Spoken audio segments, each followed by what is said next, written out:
Now it's time to find the best possible location on your machine to mount the sensor. Make sure the sensor is configured and paired. Mount an anti-vibration pad on the sensor. Carefully press the sensor into place. Align this sensor slot with the enclosure slot.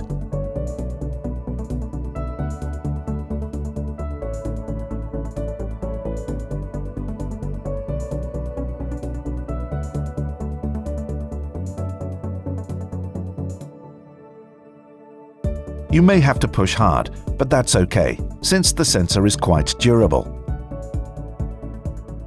The sensor has an antenna that should be directed towards the electrical field coming from the motor.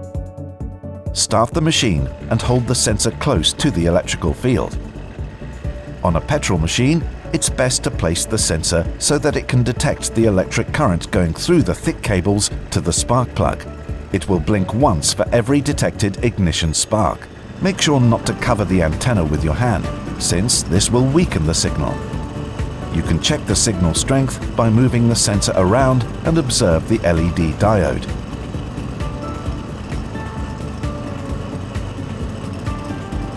Also consider the position so it does not disturb handling when working.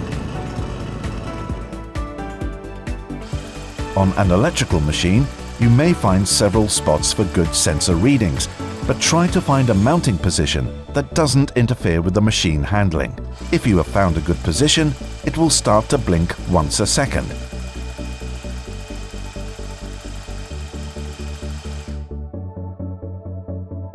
When you have found the best possible position, we recommend that you mount the enclosure using pop rivets. To be sure not to damage internal parts, you may have to demount the product where you are going to drill the holes. Included in the sensor kit, there are 2 soft spacers to be used for vibration dampening and to fill the gap when you attach the sensor on rounded surfaces. One thin and one thick comes with each sensor. Use the thin one on flat surfaces and the thick one on rounded surfaces. The enclosure gives you 2 options when using pop rivets. Through the ears, or if there is a little space, you can remove the ears along these markers and put the rivets inside and behind the sensor.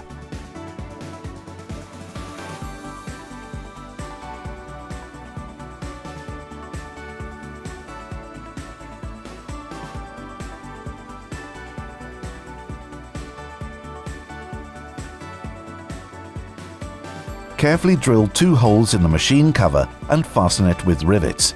If you are sure there is free space behind the machine cover where you are going to drill, we still recommend to use some kind of drill stop to prevent drilling too deep.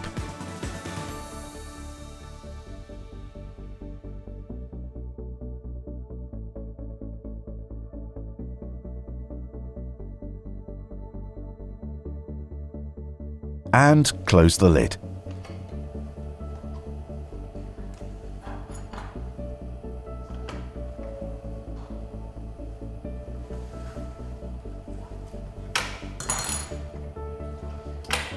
Remember the sticker.